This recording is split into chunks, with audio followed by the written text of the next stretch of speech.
Hello. അപ്പോൾ ഇന്നത്തെ നമ്മളെ റെസിപ്പി എന്ന് പറയുന്നത് നല്ല അടിപൊളി ടേസ്റ്റുള്ള നാടൻ മീൻകറിയാണ്.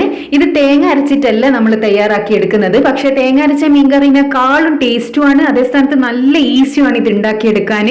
എല്ലാ ചോറിനായാലും ചപ്പാത്തിക്കായാലും ദോശക്കായാലും നല്ലൊരു കോമ്പിനേഷൻ കൂടിയാണിത്. അപ്പോൾ തേങ്ങ ചേരണ്ടോ അരക്കോ അങ്ങനെയുള്ള ഒരു പണിയുമില്ല, അതേ സ്ഥാനത്ത് നല്ല ടേസ്റ്റുമാണ്. അപ്പോൾ ഇതെങ്ങനെ തയ്യാറാക്കി എടുക്കുന്നെന്നുള്ളത് നോക്കാം. അപ്പോൾ വീഡിയോയിലേക്ക് പോകുന്നതിന് മുന്നേ എൻ്റെ ചാനൽ സബ്സ്ക്രൈബ് ചെയ്യാത്തവരൊന്ന് സബ്സ്ക്രൈബ് ചെയ്തതിന് ശേഷം അടുത്തുള്ള ബെൽ ബട്ടൺ ക്ലിക്ക് ചെയ്ത് ഓൾ എന്നുള്ള ഓപ്ഷൻ കൂടി ക്ലിക്ക് ചെയ്യുക.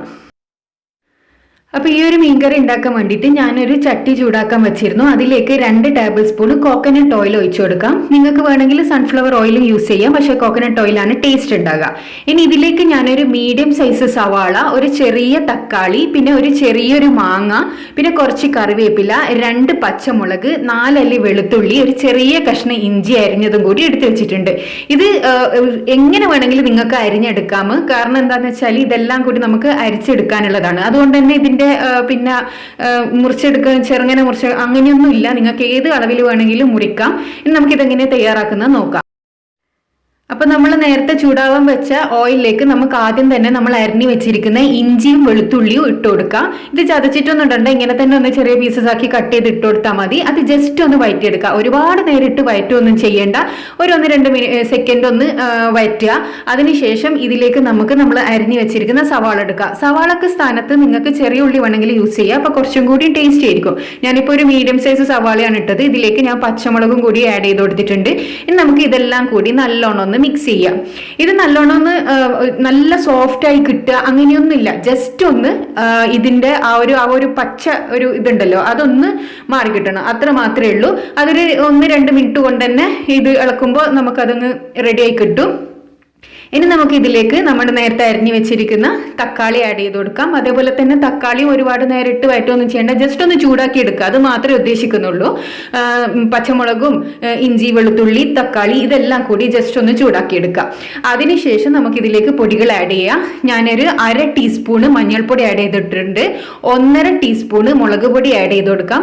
അതേപോലെ തന്നെ ഒരു 1/4 ടീസ്പൂണ് മല്ലിപ്പൊടി കൂടി ആഡ് ചെയ്തതിന് ശേഷം നമുക്കിതൊരു 2 മിനിറ്റ് ഈ നല്ല ചൂടുള്ള ഇതിലിട്ട് നല്ലോണം ഒന്ന് വഴറ്റിയെടുക്കുക. നല്ലോണം വഴറ്റിയെടുക്കുക എന്നല്ല, ജസ്റ്റ് ഒരു 2 മിനിറ്റ് മാത്രം ഒന്ന് അതിൻ്റെ ഒരു പച്ചമണം ഒന്ന് മാറ്റിയെടുക്കാം. ഇതിപ്പോൾ ഇവിടെ ഇന്ന് പച്ചമണമെല്ലാം ഞാൻ മാറ്റിയെടുത്തിട്ടുണ്ട്. ഇനി നമുക്ക് അടുത്തതായി ചെയ്യാനുള്ളത് ഒരു മിക്സിയുടെ ജാറിലേക്ക് നമ്മൾ ഈ തയ്യാറാക്കി വെച്ചിരിക്കുന്ന സവാള മസാലയെല്ലാം ഉള്ള ഇത് ആഡ് ചെയ്ത് കൊടുക്കാം. ഇതിപ്പോൾ നല്ല ചൂടുണ്ട്, കുഴപ്പമില്ല, കാരണം നമ്മൾ പച്ചവെള്ളം ഒഴിച്ചിട്ടാണ് ഇത് അരിച്ചെടുക്കാൻ വേണ്ടി പോകുന്നത്. അപ്പോൾ ഇതിലേക്ക് ഞാൻ 1 കപ്പ് വെള്ളം ഒഴിച്ചു കൊടുത്തിട്ടുണ്ട്. നമുക്കിത് പേസ്റ്റായിട്ട് അരിച്ചെടുത്ത് കൊണ്ടുവരാം. അപ്പോൾ ഇത് നല്ല പേസ്റ്റായിട്ട് ഞാൻ അരിച്ചെടുത്ത് കൊണ്ടുവന്നിട്ടുണ്ട്. ഇനി നമുക്ക് നമ്മുടെ കറി തയ്യാറാക്കാം. നമ്മൾ നേരത്തെ ഉള്ളിയൊക്കെ വഴറ്റിയെടുത്ത ആ സെയിം ചട്ടിയിലേക്ക് തന്നെ നമ്മുടെ ഈ അരപ്പ് ഒഴിച്ചു കൊടുക്കാം. ഇനി ഈ മിക്സിയുടെ ജാറിലേക്ക് നമുക്കൊരു 1.5 കപ്പ് വെള്ളം ഒഴിച്ച് ജസ്റ്റ് ഒന്ന് വാഷ് ചെയ്തതിന് ശേഷം അതങ്ങ് ഒഴിച്ചു കൊടുക്കുക. അതിലുള്ള കംപ്ലീറ്റ് അതിലേക്ക് വരാൻ വേണ്ടിയിട്ടാണ്. പിന്നെ നമുക്ക് ചാറും കുറച്ച് കൂടുതൽ വേണമല്ലോ, അതിനനുസരിച്ചിട്ടുള്ള വെള്ളം ഒഴിച്ചു കൊടുക്കുക. നല്ലോണം ഒന്ന് മിക്സ് ചെയ്തെടുക്കുക. ഇനി നമുക്ക് നേരത്തെ നമ്മൾ അരിഞ്ഞു വെച്ചിരിക്കുന്ന മാങ്ങ ആഡ് ചെയ്ത് കൊടുക്കുക. മാങ്ങ ആഡ് ചെയ്താൽ നല്ല സ്പെഷ്യൽ ടേസ്റ്റ് ആയിരിക്കും കേട്ടോ. പിന്നെ കറിവേപ്പിലേന്ന് കുറച്ച് ആഡ് ചെയ്ത് കൊടുക്കുക. ബാക്കി നമുക്ക് ഇതിൽ കടുക് സമയത്ത് ഇടാനുള്ളതാണ്, അതും കൂടി ഒന്ന് മിക്സ് ചെയ്ത് കൊടുക്കാം. ഇനി നമുക്ക് നമ്മുടെ മെയിൻ ഇൻഗ്രീഡിയന്റ് ആയ മീൻ ഇതിലേക്ക് ആഡ് ചെയ്യണം. അതിനു മുന്നേ ഇത് ജസ്റ്റ് ഒന്ന് തിളക്കണം, അതുവരെ നമുക്കൊന്ന് വെയിറ്റ് ചെയ്യാം.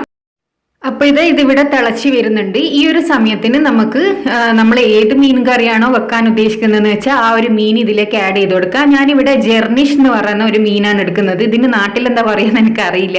അപ്പോൾ നിങ്ങൾ ഏത് മീനാണോ ഇടുന്നത്, ഏത് മീനായാലും ഈ ഒരു സമയത്ത് ഇതിലേക്ക് ആഡ് ചെയ്ത് കൊടുക്കുക. ജസ്റ്റ് ആ പിന്നെ അരപ്പ് തിളച്ച് വരുന്ന സമയത്ത് ആഡ് ചെയ്ത് കൊടുക്കുക. ജസ്റ്റ് ഒന്ന് മിക്സ് ചെയ്ത് കൊടുക്കുക, മീൻ ഉടഞ്ഞു പോകണ്ട. ഇനി ഈ സമയത്ത് നമുക്ക് ആവശ്യത്തിനുള്ള ഉപ്പ് ആഡ് ചെയ്ത് കൊടുക്കാം. ആവശ്യത്തിനുള്ള ഉപ്പ് കൂടി ആഡ് ചെയ്ത് കൊടുത്തതിന് ശേഷം നമുക്കിത് മീൻ വേവുന്നത് വരെ അടുപ്പിൽ വെക്കാം. ഒരു മീഡിയം ഫ്ലെയിമിലിട്ട് ഒരു 5 മിനിറ്റിൻ്റെ ഉള്ളിൽ തന്നെ നമുക്ക് നമ്മുടെ അടിപൊളി കറി റെഡിയാക്കി എടുക്കാൻ പറ്റും. ഇതിപ്പോൾ ഇവിടെ ഏകദേശം 5 മിനിറ്റ് ആയിട്ടുണ്ട്. നല്ലവണ്ണം തിളച്ച് വന്നിട്ടുണ്ട്. നമ്മൾ നേരത്തെ വെച്ചതിലും ഒരു കാലോളം വെള്ളം വെച്ചിട്ടുണ്ട്. ഇതിപ്പോൾ ഇവിടെ റെഡിയായി. ഇനി നമുക്ക് ഇതിലേക്ക് വേണ്ടുന്ന കടുക് പൊട്ടിച്ചൊഴിക്കാം. അതിനായി ഞാനൊരു പാന് ചൂടാക്കാൻ വെച്ചിട്ടുണ്ടായിരുന്നു. അതിലേക്ക് 1 ടേബിൾ സ്പൂണോളം കോക്കനട്ട് ഓയിൽ ഒഴിച്ചു കൊടുത്തിട്ടുണ്ട്. ആ കോക്കനട്ട് ഓയിൽ ജസ്റ്റ് ഒന്ന് ചൂടായി വരുന്ന സമയത്ത് 1/2 ടീസ്പൂണോളം കടുകിട്ട് പൊട്ടിക്കുക. കടുക് പൊട്ടി വരുന്ന സമയത്ത് നമ്മൾ നേരത്തെ കുറച്ച് മാറ്റി വെച്ചിരിക്കുന്ന കറിവേപ്പില കൂടി ഇതിലേക്ക് ആഡ് ചെയ്ത് കൊടുക്കാം. അതിനുശേഷം ഇത് നമ്മൾ തയ്യാറാക്കി വെച്ചിരിക്കുന്ന മീൻകറിയിലേക്ക് ഒഴിച്ചു കൊടുക്കാം. ഇനി ഇതിട്ട് സ്പൂൺ ഇട്ടിട്ടൊന്ന് ഇളക്കണ്ട, അപ്പൊ ചിലപ്പോൾ മീൻ ഉടഞ്ഞു പോകും. അതുകൊണ്ട് ചട്ടി ഒന്ന് കറക്കിയിട്ട് നമ്മൾ ഇത് ഇളക്കി കൊടുക്കണം. അപ്പൊ നമ്മളെ സ്വാദിഷ്ടമായ ഒരു മീൻകറി ഇവിടെ റെഡി ആയിട്ടുണ്ട്. നിങ്ങൾക്ക് കാണാൻ പറ്റിയാൽ എത്ര സിമ്പിൾ ആയിട്ട് ഇത് ഉണ്ടാക്കിയെന്നുള്ളത്. തേങ്ങ അരച്ച മീൻകറിയുടെ സെയിം ടേസ്റ്റ് ആണ് കേട്ടോ ഇതിനുണ്ടാകുക. അതായത് തേങ്ങ അരച്ച മീൻകറിന്റെ വേറൊരു ടേസ്റ്റ് ആയിരിക്കും. എന്തായാലും നല്ല അടിപൊളി ടേസ്റ്റ് ആണ്. എല്ലാവരും ഇത് ട്രൈ ചെയ്ത് നോക്കണം. പിന്നെ തേങ്ങ അരച്ച മീൻകറിനേക്കാളും ഈസിയാണ് ഇത് തയ്യാറാക്കി എടുക്കാനും നിങ്ങൾക്ക് ഇപ്പോൾ വീഡിയോ കണ്ടപ്പോൾ തന്നെ മനസ്സിലായിട്ടുണ്ടാവും. ഇത് ചോറിനായാലും ചപ്പാത്തിക്കായാലും അപ്പത്തിനായാലും എല്ലാത്തിനും നല്ല കോമ്പിനേഷൻ ആണ്. അപ്പോൾ പെട്ടെന്ന് മടിയുള്ള ദിവസങ്ങളിലെല്ലാം നമുക്ക് വളരെ പെട്ടെന്ന് ഇത് തയ്യാറാക്കി എടുക്കാനും പറ്റും.